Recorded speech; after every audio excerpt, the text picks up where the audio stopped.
to leave it up because of time. I would have expected you, before you began addressing this Honorable Committee of the Senate, to first of all justify why it is you, a Minister for Transport, who is answering matters on PPP. The letter was addressed to Mr. Mudavadi.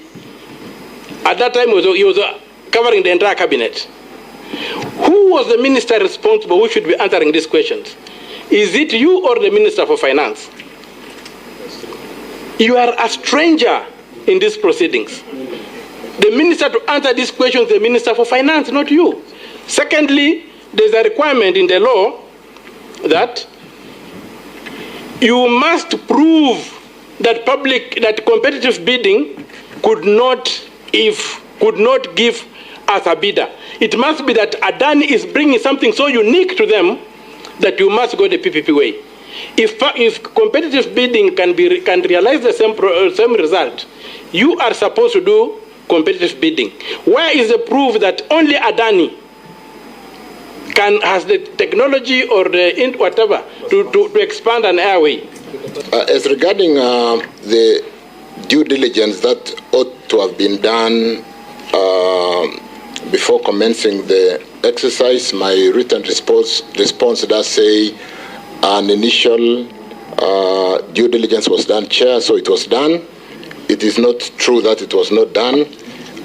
If you go to my first page of my document, I did say in paragraph number 3, starting with currently we are processing through the stages outlined in the PPP framework.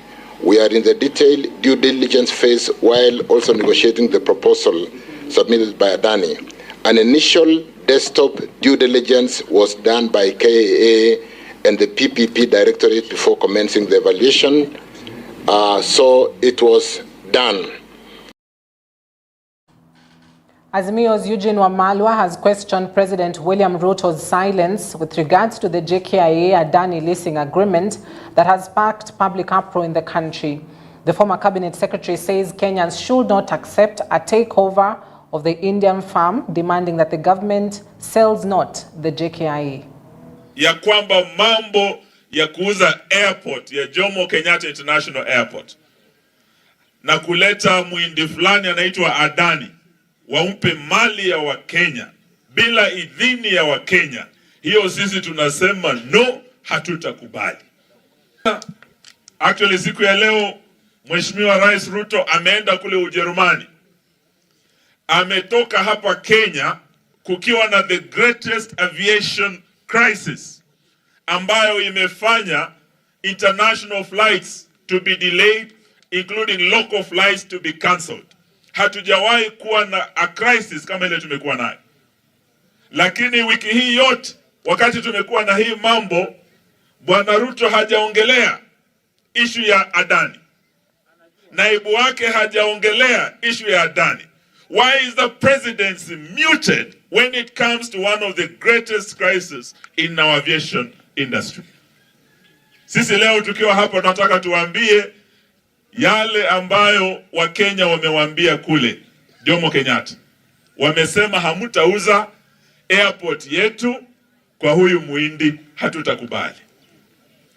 Na hizi airstrip zote kando na Jomo Kenyatta zote zitanyakuliwa na huyu bwana Adani.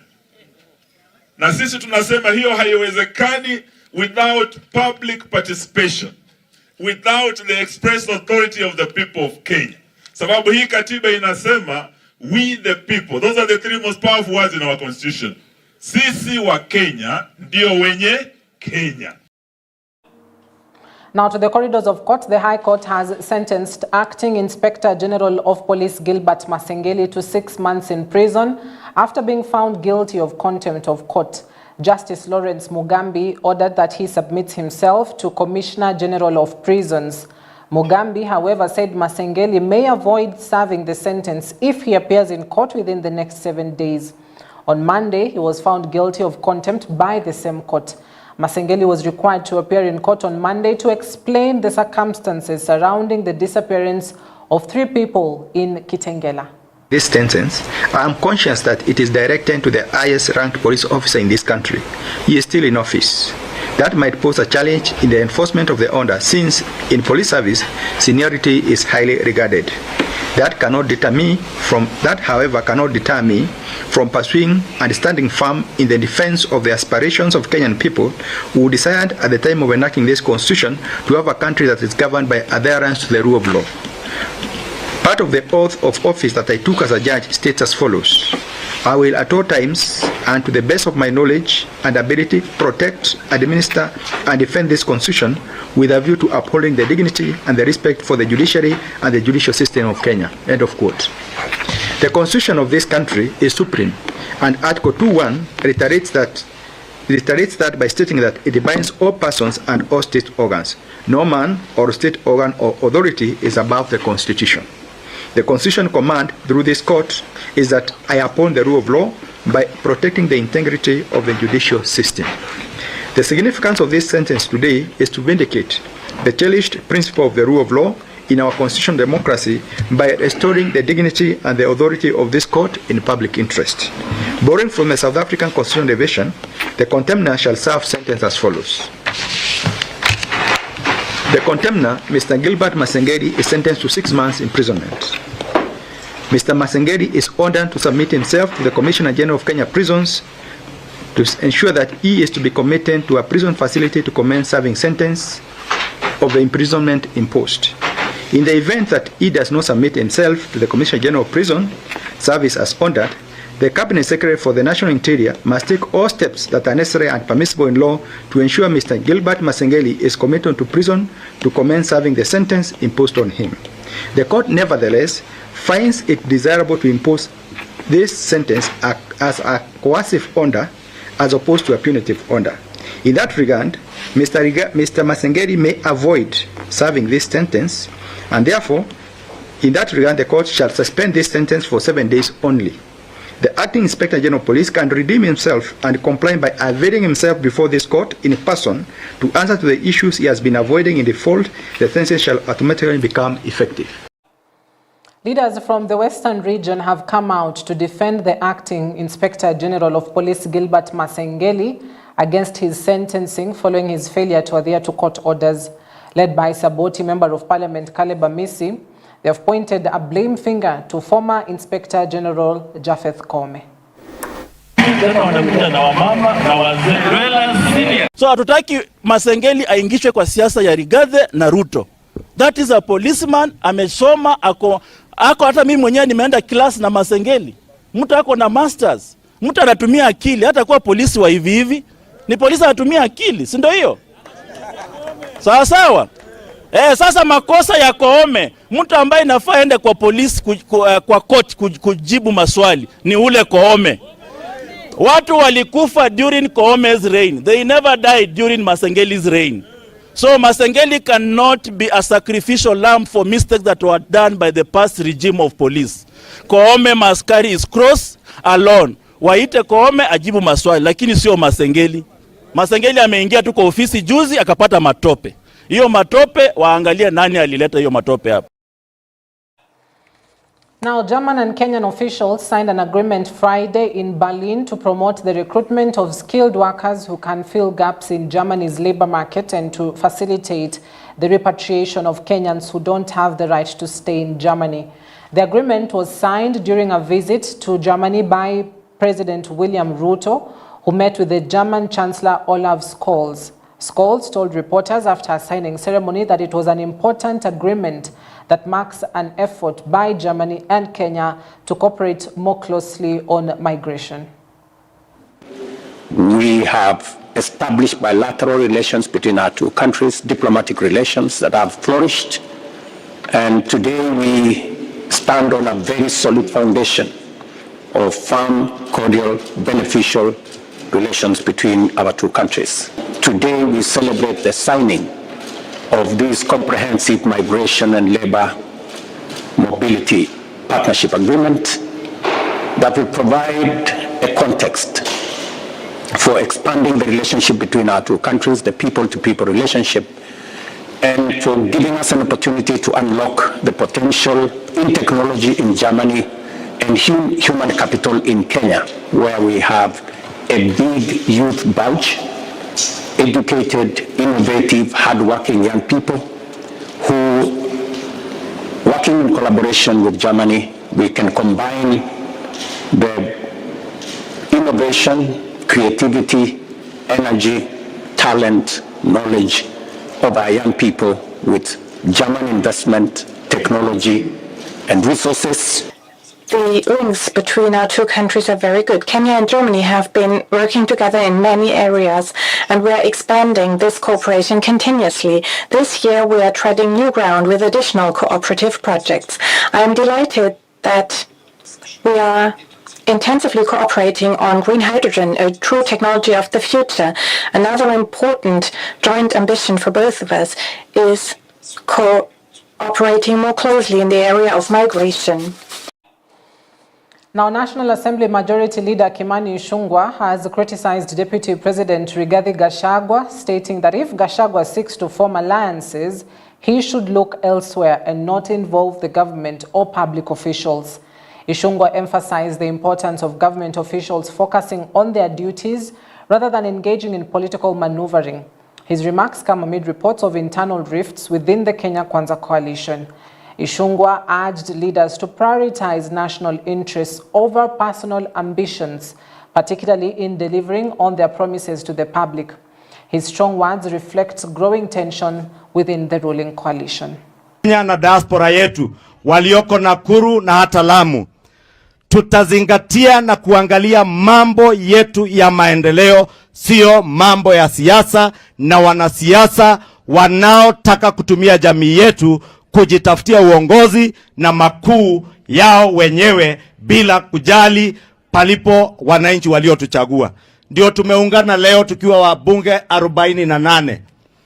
Tukasema vile wale wengine kutoka Meru, Embu na Tharaka Nithi walisema, tunataka kiongozi atakaye tuleta pamoja sisi wote, atusaidie kutuunganisha na serikali kuu kufuatilia miradi yetu ya maendeleo, barabara ziliokwama, watu kuwekewa stima manyumbani kwao, shule zetu kustawi, watu kupata maji manyumbani, barabara zetu, ili tufanikishe yale mambo ambayo tuliwaambia wakati tuliwaomba kura. Na tukasema kwa heshima, hatuna vita na mtu yeyote ama kiongozi yeyote.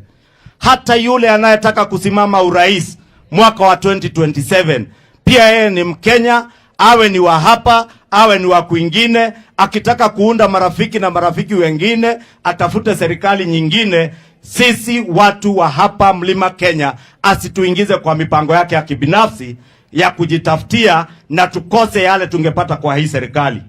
Kwanza tuvune hii, ikifika 2027 nyinyi ndio wenye kusema. Si nyinyi ndio wenye kusema? Nyinyi ndio mtasema? Nyinyi ndio mtasema kama Faith Getawa amefanya kazi, aendelee, si ndio? Kama William Ruto amefanya kazi, aendelee. Kama huyu Kagwe amefanya kazi, aendelee. Kama Mheshimiwa Gachagua MP wetu hapa Ndaragwa amefanya kazi, aendelee, si ndio? Na yule hajafanya kazi, tumwambie pumzika, utafute kazi nyingine, si ndio? That's why we are saying tusiwe na mtu anauzia hawa wabunge uoga. The Office of the Registrar of Political Parties on Friday launched the Political Parties Finance, Accounts and Procurement Policy and Procedure Manual that aims to guide political parties to manage their finances better and enhance their accountability and transparency for political parties to build public trust. There is need to build capacity, but first and foremost, as you build that capacity, there is need to give a manual or a guideline on how political parties can be more accountable with regard to financial management, with regard to operations, with regard to procurement. And this manual now means that they have something in their hands to follow during the year as they are doing their operations. Then later when we come in to compare or check whether they have been in compliance, then we can tell them, but your manual says this. Criteria that was reviewed in 2022 After the 2022 general elections, we now have 48 political parties receiving political parties fund. That calls for more accountability and more training and more sensitization of the importance of proper use of public funds. And because you cannot train them now in a boardroom, you need to really break down so that they have something that they can read. So that's what we have been developing since the last general elections and the new criteria. And that's why we need now to have a training program that will help them understand their role as far as the management of public finances is concerned. After several schools in the country witnessed fire incidences in the past week, Archbishop Martin Kivuva of the Mombasa Archdiocese has condemned the incidences and is now calling on the government to hasten investigations, and if found culpable, those found guilty should serve as an example. Additionally, stakeholders in the education sector had expressed their concerns on how expensive it is to repair the burned structures amidst a tough economic situation. They were speaking at St. Charles Luanga Secondary School in Changamwe during the opening of a tuition block.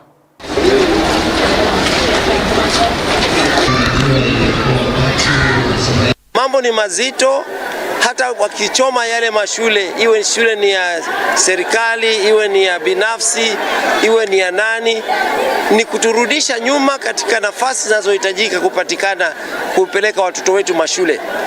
Hivyo kwamba tuna kashifu katika maneno makali hivyowezekanavyo kwamba this must stop, kwa sababu kuumiza maisha ya watu, kuua vijana ambao hawana hatia, hatujui, ni kazi ya serikali iweze kuingilia na kutafuta undani wake ni nani aliye nyuma ya kuchoma mashule na nyingi zake ambapo zimeumiza watu, watoto wamefariki. Sisi basi tunaomba pia serikali ijaribu sana iwezekanavyo kurudisha hali ya elimu kuwa rahisi kwa mwananchi wa kawaida ambaye ana changamoto nyingi sasa. That the learners who come from this school, they are exemplary out there, and that's why parents see it necessary to bring their learners here. As indicated, challenge number one is inadequate staff to meet the needs of the 1,820 students. We also have inadequate classrooms, inadequate labs, we have no library, we have no administration block. Nidhamu ndio inaendesha. Unaweza kuwa na akili ya kusoma, lakini kama una nidhamu, hiyo akili inafanya nini? Haiwezi kusaidia. Nairobi County Governor Johnson Sakaja on Friday held a meeting with traders from Muthurwa and Marikiti markets to resolve the stalemate over the county's decision to relocate them to Kangundo Road Market. Following the meeting with the governor, the traders dealing in onions, potatoes, oranges and pineapples are reported to have agreed to move to Kangundo Market despite an earlier protest. Governor Sakaja reiterated that the relocation of the traders from Wakulima Market is essential, for restoring order in the city. We have concluded with a good discussion. We have agreed to keep law and order in our market. We have agreed that all the additional vehicle will move to Kangundo Road. We have agreed that after a certain number of vehicles, any additions will immediately go to Kangundo as we pick it up, and we're giving it up 1 month to monitor the progress over there. So we have said there'll be zero tolerance against, those who do not want to abide by the rules, because order will be fully restored.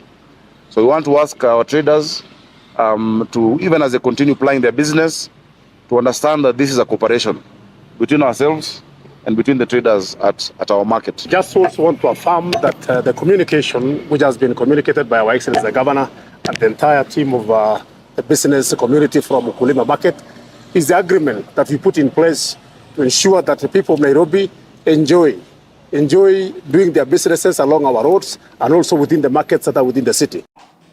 Female athletes and gender activists have gathered in Eldoret for a major procession to escort the body of athlete Rebecca Cheptegei. The procession is also part of the fight against femicide and gender-based violence that has led to the death of several top runners in the recent past. They were joined by human and women rights activists in a march from Zion Mall in town to the Moi Teaching and Referral Hospital morgue. The family of Cheptegei was in the procession to the hospital morgue, where her body will be removed and escorted to her home at Endebess in Trans Nzoia County. Leo tumeungana hapa kwa sababu ya kupay our last respects to Rebecca and to support the family as they remove her body from MTRH Hospital. We are very sad that we are here again because of gender-based violence, and especially knowing how Rebecca lost her life in such a vicious way, a very painful death. We are here to mourn with the family, and also us as athletes, we are here to comfort ourselves, and then we'll regroup and get back to working towards ending GBV. Tunakubali hii endelee kwa miaka ngapi before we end it? How long are we going to allow gender-based violence to take so many lives before we say it's enough? Today here as athletes, we are here to say enough is enough. We are tired of burying our sisters, our friends, our colleagues because of GBV. We are tired of communicating and nobody is saying anything about it. I would like first of all to say, starting from the Ministry of Sports, you have to sit down with us and come up with a roadmap on how to end GBV, because it's not business as usual. Our women are dying every single day. If we were to line up with all these banners, starting from Agnes to Damaris to Mudhoni to now Rebecca, we have so many women in between. From when we lost Agnes to today when we have lost Rebecca, we would have banners stretching all the way to MTRH. So we want to say enough is enough. We are tired of burying our sisters and friends. Kabisa, hii kitu tunataka iishe. Leo ikwe ya mwisho. This should be the last one. We lit candles yesterday just to say hii imeisha hapo Iten. Tulisema imetosha. Athletes tumesema as athletes community, men and women tumesema imetosha. Now we need the support of the community as well. Muache kukondon. Munaona mtu anauawa, munaona mtu anachomwa na nyinyi mnanyamaza. Mbona watu hawaongei? Majirani, nyinyi kama mnanyamazia nini maneno ya GBV? Hata nyinyi mnafaa mkwe held accountable, because Rebecca could have been saved if somebody had actually tried to save her. So as a community, I want to say shame on those who did not help Rebecca, and as of now we will make sure wale wenye hawasaidi victims of GBV munaweka kwa video tu muonekane huko social media, hamsaidi mtu, mnasema it's a police case, mtakuwa held responsible. That way this comes to an end.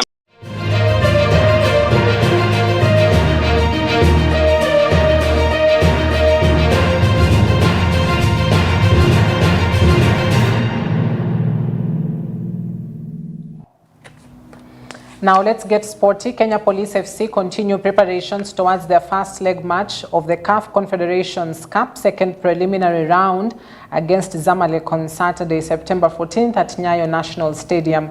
The law enforcers secured their place in this critical second round clash following a hard-fought 1-0 aggregate victory over Ethiopia Coffee in the first round. Rashid Toha's decisive goal in the second leg paved the way for what is now one of the club's biggest matches in its history. Looking ahead to the next challenge, Kenya Police FC head coach Anthony Kimani expressed confidence in his team's preparation and spirit. Every team around the world has got its strengths and its weaknesses, and Zamalek is not an exception. So we are well aware of the team that we'll be playing against. We know the quality that they have. We know the history that they have in this particular tournament. However, we also know that they've got a few weak points, and that is exactly what we'll be looking to exploit tomorrow in order to give us an advantage. Ni vizuri pia wakitoka kutusupport sababu saini it's all about the country. It's not about Kenya Police.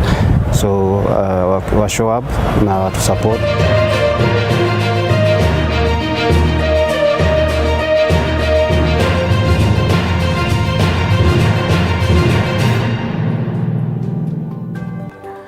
All right, ladies and gentlemen, that is where we wrap it up tonight. Thank you very much for watching. A big shout out to the Western people in Bungoma County who are watching tonight, and they are sending in their feedback. Asante sana, as well to all our other viewers from other counties. Thank you very much for watching. This is EBN Weekend Edition. I'd love to wrap it up at that point. My name is Cynthia Nanjala. Coming up next is your favorite movie, so stick around for that.